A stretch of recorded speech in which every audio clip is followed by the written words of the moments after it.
Some viewers may find the following video disturbing. Viewer discretion is advised. Hey everyone, welcome back to Board Games Unlocked, and Zach and I are doing a discussion over Scholars of the South Tigris. This is the newest game in the South Tigris series at the time of this recording. And boy oh boy is the South Tigris series weird. Yeah. This is weird. I figured it out. So, Shem, we're on the first name basis. Right. We hang out all the time. Exactly.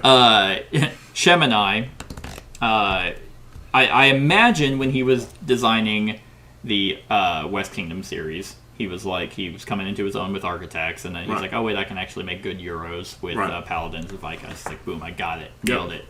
And then he got really into hard drugs. So then he started doing fat lines of coke, and then he's like, what if I made a game that every single action is very loosely tied together, but still very important to each other. Yeah.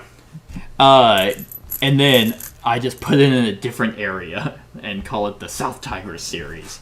And it's like, Shem, please, go to rehab. We care about you. And that's where S.J. McDonald comes in. He was his rehab partner. Got it. And then they designed this series.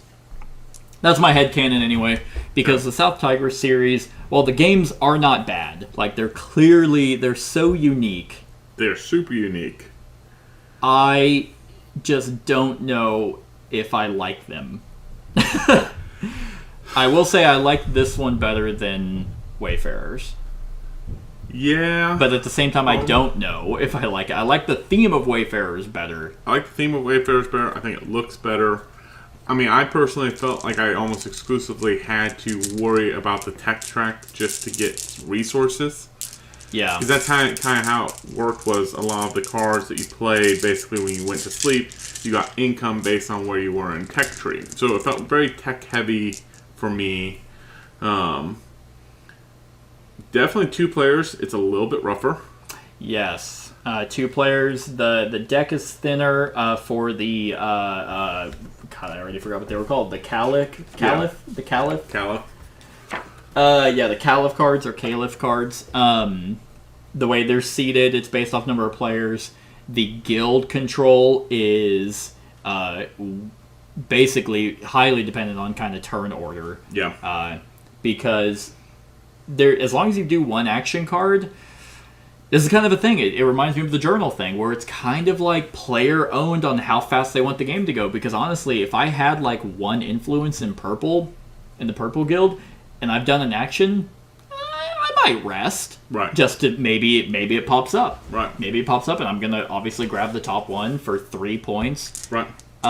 More players would allow for more contention of guild control, meaning that it's not always up to, just first player getting the 3 points. But the biggest thing, I think, and you might agree with me here, is a huge portion of this game, and for endgame victory points, is something very neat. I've never seen this in a game before, with translation. Yeah. And how you have to hire translators to come down and actually, script out whatever it's called. I mean, the scripts. Yeah, whatever the researches that they're doing, they have it translated from some language to Arabic. So everything goes to Arabic. Yep. Yeah. Super cool. In a 2-player game, there's too much going on in too short amount of time for that to basically be constantly on upkeep. So in a multiplayer game, it's more people being hired, more translators coming out, more translators retiring, meaning they're coming to you, making your action economy way better. Right. And you're not sitting here going, well, I really would like that endgame victory card. Well, it's Chinese, and there's not a single translator that speaks Chinese to translate. Yep. Because the entire game I was eyeing this one because I had a bunch of influence in green, and I'm like, perfect, that's 5 points, and I'll actually have 4 there. That's 9-point swing on top of being able to just place one in there. That's awesome. That actually gives me control, meaning that it's a 12-point swing just from that alone. Oh wait, I need someone who speaks Chinese, which means I need an action to go and hire them down here, which means I need money.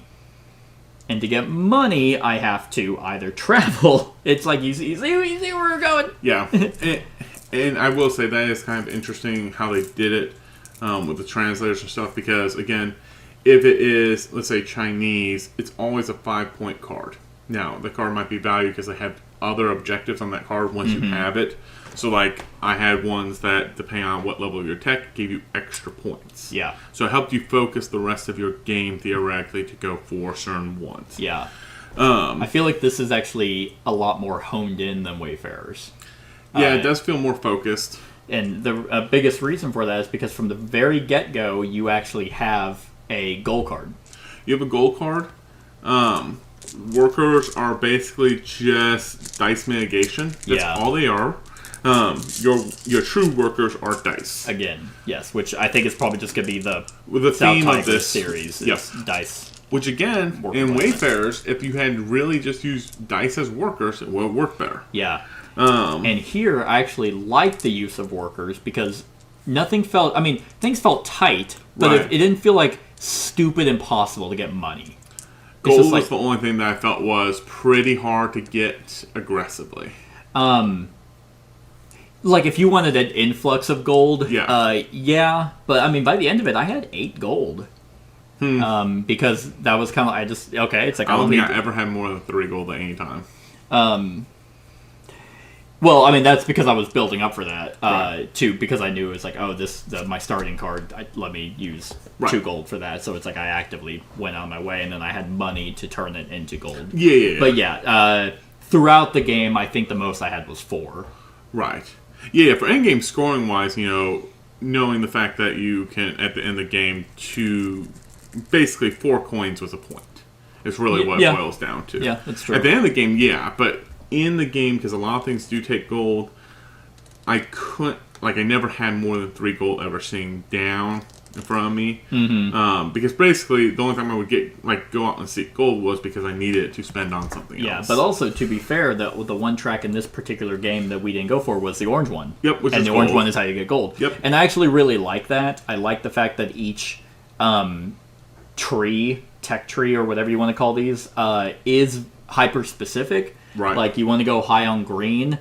That's going to allow you to research other ones. Yeah. But that's going to take some, because it's like going up on green isn't super easy. Right.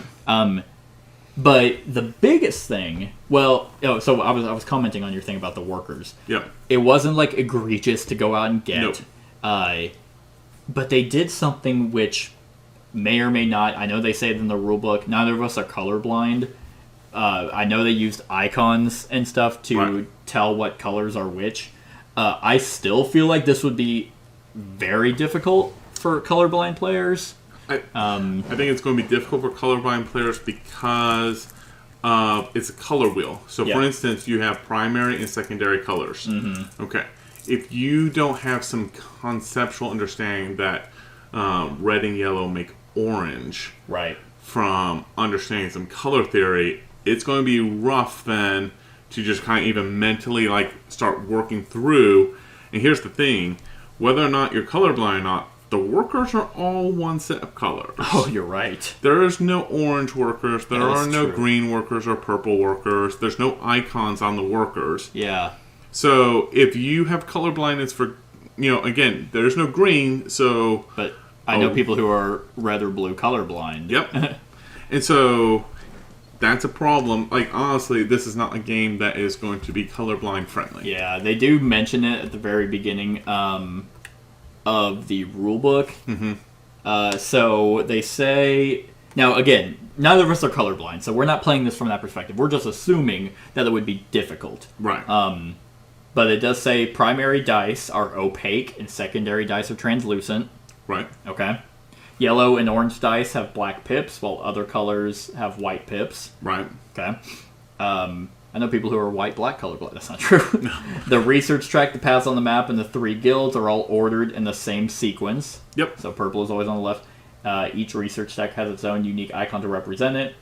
It's also worth noting that not everyone is familiar with the color wheel. There's a diagram on the last page of the rulebook to help players remember the sequence and how primary colors can be mixed to create secondary colors. And to be fair, one of the things that I think they did think through, so again, even if you look at it, yellow plus blue equals green. Yeah. Yellow plus red equals orange, and so forth. So the color wheel idea is all there. It's constantly. I do think you hit there. the nail on the head though with the workers though, that they're not shaped differently. So they're not shaped differently. And because what's really cool, this is something that is also extremely unique, which is also what leads me to like scholars more than wayfarers, is that it's like you utilize your workers, which is something that's familiar from his other games, where it's like you go to the inn and you're drafting those workers. Hadrian's Wall uses like a bunch of combos of different types of workers to get different workers and different actions. Right. You use these colors to modify the shitty white dice. Yeah. To be like, okay, I want to take this translated script from the orange greenhouse. Okay, well, I have a yellow worker, and I drew a red die, because it's a dice bag builder. It's like, so I drew, a red die, so I can use this red and this white, and use the yellow on my white die. To change it to, in essence, for that round, that turn, a yellow die. Yes, and so then combining those makes it orange. Right. That's super cool. Yeah, no, to me, that's like the taking of the color wheel, using 2 dice to be able to change it to secondary colors. It also makes the die value instantly to a 6. So it's not only does it change it a color, it maxes out that pip value. Right. Which I think is also cool, because you can use one just like, if I have a red, but I really need it to be a 10 value, I can use a white die and a red die and bump up my red to a 6 to make it into a 10. Yeah. Yeah, exactly. So it's something that's extremely fascinating, because I can't think of a single game that's not like a party game or that utilizes a color wheel. Scoville does. Oh, you're right. Does he use a color wheel? Not really. Well, it does. It just doesn't it does describe it. I guess not. I guess it does combinations to make. Well, it does primary to secondary, and then the secondaries all make black and white, and then it does make clear. But so it doesn't describe it as a color wheel, but it's using the primary colors for the 6 prime peppers that you can make. That's right. You are correct. It's been a long time since I played Scoville. Yeah. So yeah. Okay, so it has been done. It has been done. It's still not done very often. It's a very unique idea. Right. But I think still this is one of those games, and this is just going to be probably a thing with the South Tigris series, is if you're one of those players that just kind of just wants to be able to do something, you're going to either have to just do a lot of slow, methodical turns to then be able to do one big thing, even though nothing in this game or Wayfarers feels big. Right. It always felt like, okay, I just want to move up that track. Right. To move up that track, it's like, okay, one way is to just get a bunch of scripts that have the move up, or get a value of 10 or higher and 2 gold. Well, I have the value of 10 or higher, I only have 1 gold. How do I get 1 extra gold? It's something over here. It's 10 different moves that you have to do. Exactly. And it's like, I don't know. There's something about these games, and this one and Wayfarers, that I'm just like annoyed.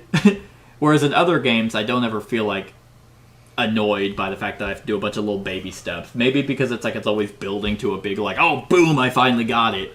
So most of the other ones that I feel like that you have to do baby steps. Here, I feel like I have to make 3 moves to do the move that I wanted. Yeah. Most of the others, it's 1, maybe 2 moves to get what I need. Yeah. Almost always.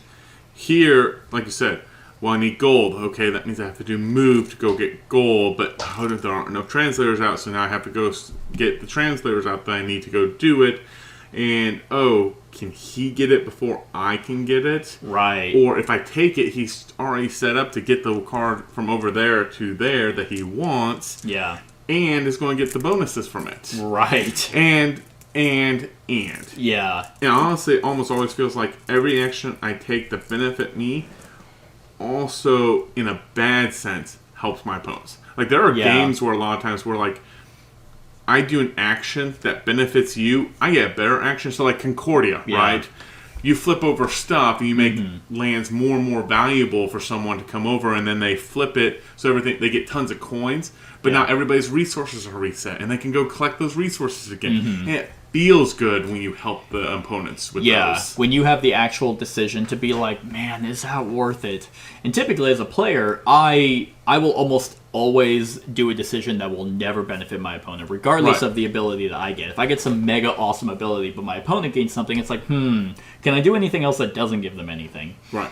And here, it's kind of like getting these script cards feels like getting endgame bonuses in like Paladins, like recruiting people to be like, hey, I converted you. But here it's like you took a card that's like, okay, that's worth 4 points, yippee, and maybe an extra 2. Like you had 1, well, that was worth 1, but it got you an extra 2. Yep. So it's like that's 3 points, but then, and you had to work your ass off to pay a bunch of gold to translate all that to get the card, and then I go, oh, I have 4 money. Okay, yeah, I'll travel. And then I'll just boom, boom, boom, pay that there, and it's like, oh, now I get first dibs on the so you Caliph pay 4 card. coins, you get put 2 in a spot, which is going to help vastly get you control, and you got gold from it. Right. For 4 coins. Yeah, exactly. Which, coins are easy to get. You had basically, I had to dig more out. Yeah, because I was like, oh, I thought I had enough. I had like 18 coins at one point or something. I mean, something dumb. It took a while for me to burn them through. Exactly. Whereas I was over here, like, I was like, I never had really an influx. I always kind of had what I needed, and then whenever it stalled out, it was like, well, all the translators are gone. Right. Okay, well, I don't really want to get any more out. Right, and that was my thing. Like, once I realized that coins were so much easier to get, I just used them, and then it was kind of like, oh, how much should I get in, and what goes out, and comes in, and goes out, and it flows nicely. Yeah. And that was it. Yeah, this game, I will say, when it ended, I was like, I was ready for it to end. Yep. Wayfarers, it's like, oh, it's over just whenever I was getting stuff going. That's annoying. But at certain times, especially in this game, it's kind of the opposite, where it's like, oh, it's still going, huh? Yeah. Because there's not a lot. I mean, at least with Wayfarers, you're kind of like, ooh, man, I'm exploring, I'm doing all this. And here it's like, I translated some stuff. Well, and that's the other thing. Like, you are rewarded for playing more actions on your turn, but that's not how you get a ton of resources. Yeah. And so I'm like, all I want to do is pass so I can get all that stuff, but I don't get any of that stuff until I put all those action cards out to get those stuff. Right. Why do I care? I know. I do like the action system, though. I like that you play them in certain areas, and that when your hired translators retire, which is when they get enough gold, I guess, you keep them, and then now you have like a special ability down on that specific action spot. I like that, and I like the fact that whenever you play a card down, it's like, okay, boom, when I rest. It kind of reminds me a little bit of Endless Winter. You know, whenever the Eclipse phase, you kept certain cards in the Eclipse to get bonuses. Right. It kind of reminded me a little bit about that. It's like, well, I never really want to worry about money, so I'll really go up on purple. Yep. So that and I'll always play this card. Right. It felt more free to do actions. Like I felt like I had a lot more control. Versus Wayfarers, where it's like, I don't know. And that was the thing. Like, I always played the same three action cards because those are the 3 tracks I went up on. Exactly. Kind of like, and it's funny because these are color coded. It kind of makes me think of like Teotihuacan with the color coded things, where it's like, which ones do I want to go up on? Well, I really would like Cocoa because I have this tech that makes Cocoa wild, or whatever it might be. It had similar feeling that I was able to grasp and understand. And no, I'm not saying this game is like, oh yeah, no, you can teach this to anyone. No. It's still a complex game. I still think both of these are more complex than both Paladins and Viscounts, and definitely more complex than Architects. Yeah. Just because for some reason the West Kingdom series feels like you were always just getting something, and it always made sense with what you were doing. Like, yeah, because even Paladins, every time you place something onto the board, like filling a spot, you got a reward for that, and you increased the flag, which made it next time easier to do those types of actions. Exactly. And not that specific action, but one of the other 6 possible actions. And so it was like, oh, that's pretty decent. Again, Paladins did it so great. It literally was a folded board, like just a single fold. The left-hand side of the board was how you get resources. The right-hand side was how you got points. Yeah, every true. single time. That's true. That's all it was. Yeah, that's before he got into the hard drugs and started making weird, unique games. Because that's the thing is, like, this game is weird. Like, I wouldn't ever, like, say... It's not bad by any means, but... It feels like it's two separate games. Like, I want to make a tech tree game, and so let's try and build a tech tree game. And then... But I also like this idea of building pathway type things where I'm getting this message all the way over here, like a delivery game where it has a complex system of how you make that delivery. Where, like, a lot of delivery games is like, oh, it's point A to point B. You just have to have enough movement and get there and you go deliver. This is like, okay, this is the delivery game that I kind of want. Remove the tech tree from it. Right. This is the delivery game I want. Yeah, because in every Euro game, like, the best way... Like, I just played Barcelona the other day. That game was so free to teach and so rewarding on every action that you did. I mean, it's one of those where you have a thing that's like, it can go up to 400 points. It's just an insane game. But in every Euro game, it's like, the question on everyone's mind is, how do I get points? Right. And in this one, it's just like, well, it's not a point salad.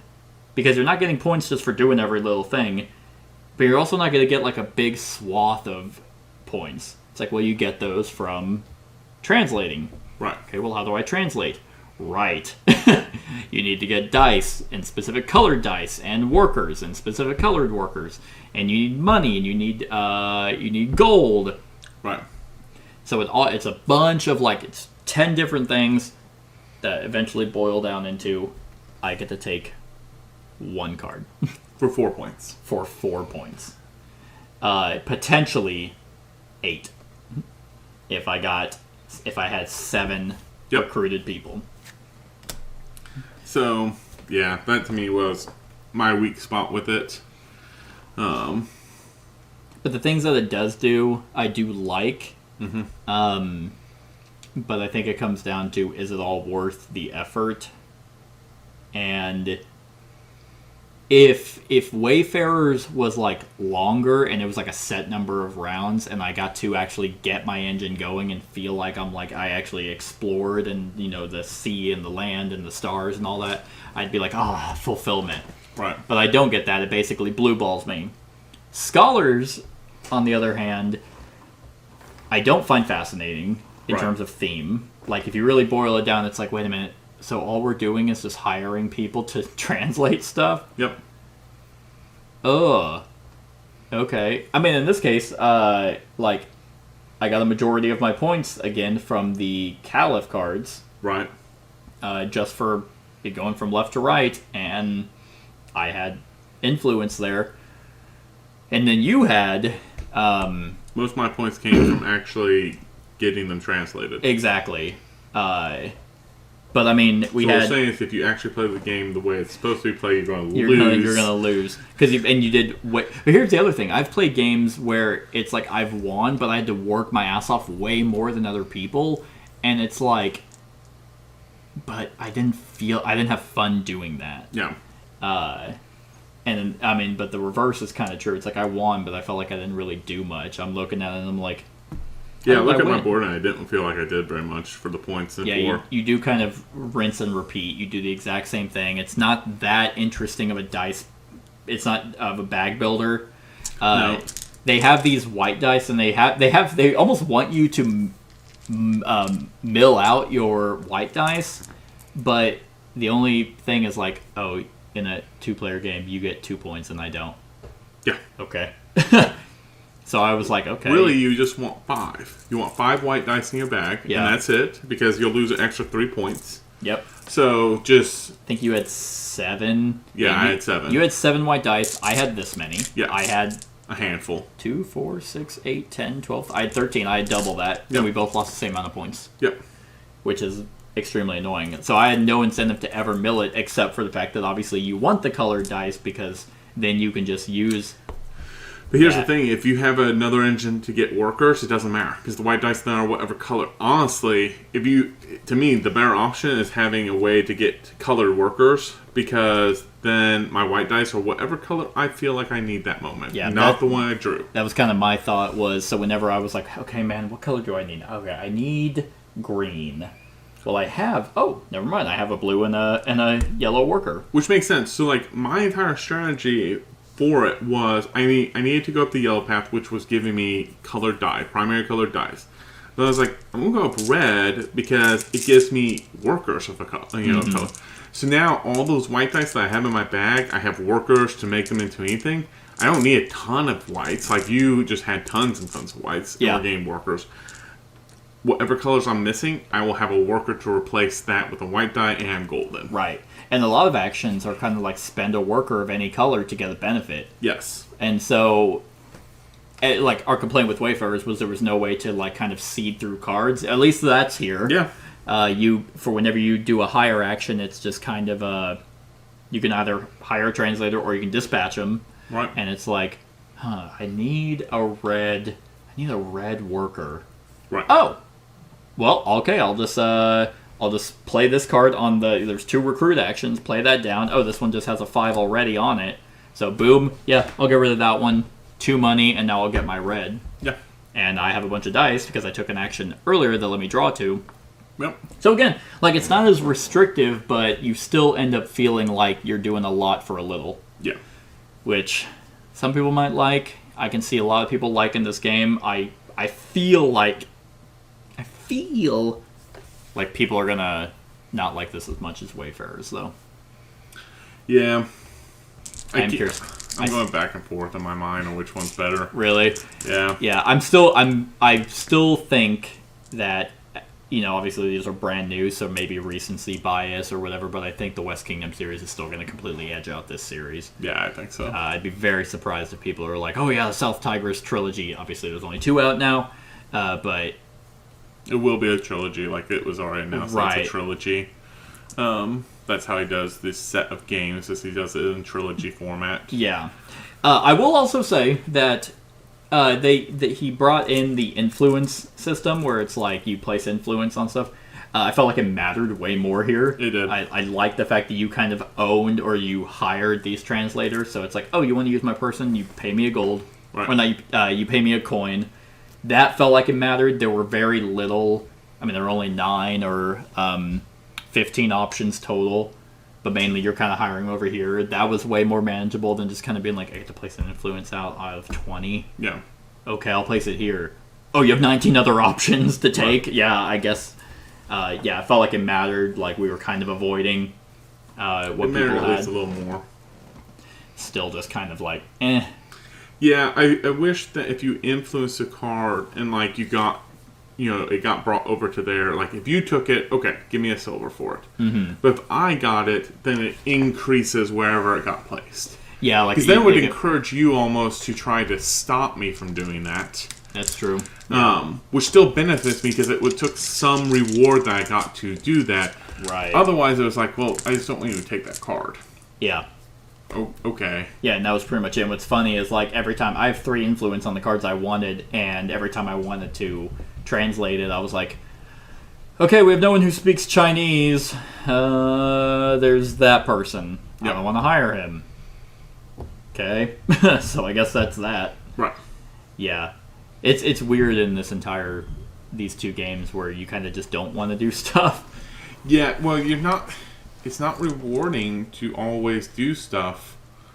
Like, okay, I kind of realize why, like, if you use my translator, you pay me a coin, but you still have to put the gold because you might they might retire because of that. Mm-hmm.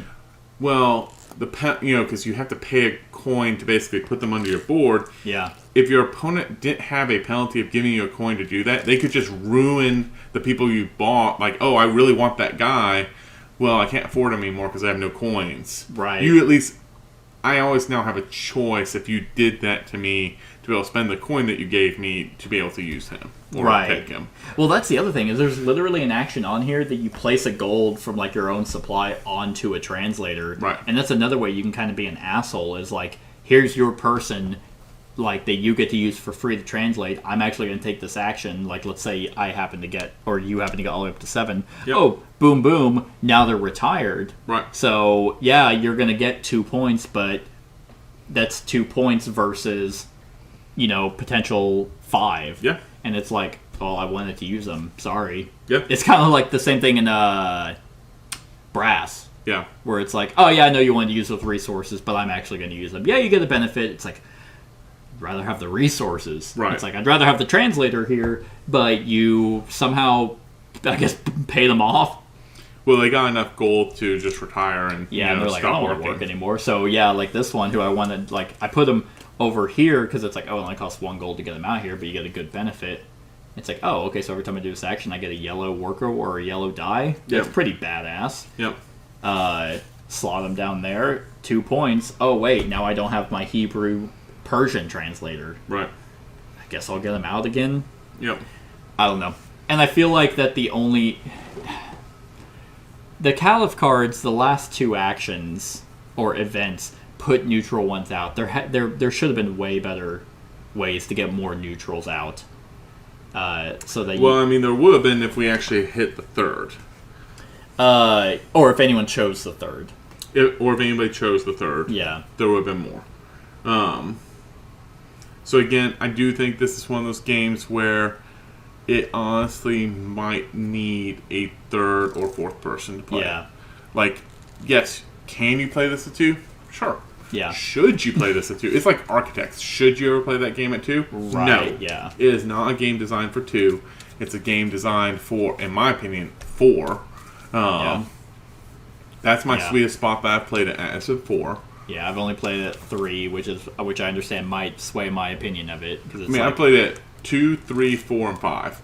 I think 4 is the sweet zone. 5 is just, it's too long between turns. Yeah. 3, there's not enough. 3 feels like there's one person that's just kind of out of it. And 2 is just bad. Yeah. 2 is, I have so much freedom, there's nothing you can really do to stop me. Well, it's like Champions of Midgard. I made that comparison. Where at 2 players, it's just like, oh, well, I'm first player, so I'm going to go to the troll, shame you, so you're going to get a shit ton of negative points. There's nothing you can do about that. Right. Whereas as soon as you play that with 3 or even more, it's like, okay, you're getting shame, we're all getting shame, so everyone gets negative 5 points. It's the same. Here it kind of does that with the Caliph, where it's like more people are just going to be able to split, more people are going to have influence, meaning that, okay, yeah, I got 3 points, but now you're actually incentivized to put the translator out for free, which means they're out there, so you're going to have more special abilities. Yeah, I agree. So, yep. It is what it is. On a scale of 1 to 10, what are you giving Scholars of the South Tigris? 7. 7? Yep. You gave Wayfarers a 7, didn't you? Yep. Yeah, so you're putting about the same? Yeah. I am also going to give Scholars a 7. I like it slightly better than Wayfarers. It felt less... I felt like... just for the sheer amount or sheer fact that I had direction from the get-go. Right. Versus where it's like, I don't know. Right. I don't know. Oh, wait, I know what I'm doing. Oh, the game's over. Yeah. Here it's like, yeah, I know what I'm doing. I've been doing it the whole game. When is the game over? That's kind of how this one went. Yeah. So slightly better, but I think I'm just going to keep Paladins and Viscounts and just have a great time with those. That's my opinion. I'm just going to keep those and be happy. All right. Well, that's our thoughts on Scholars of the South Tigris. Let us know what you think of the game in the comments below. Other than that, like, comment, share, and subscribe, and have a wonderful whatever time of day it is for you. Hey everyone, thank you for watching, and I really hope that you enjoyed the video. If you would like to see more of my content, go ahead and click that subscribe button and the bell to be notified whenever I upload any new content. If you feel like supporting the channel, you can go ahead and click that Patreon link to be taken to my Patreon, and any help is truly appreciated. Other than that, stick around for any other run-throughs or reviews or cool top 10s or whatever I feel like putting on. Other than that, like, comment, share, and subscribe, and have a wonderful whatever time of day it is for you.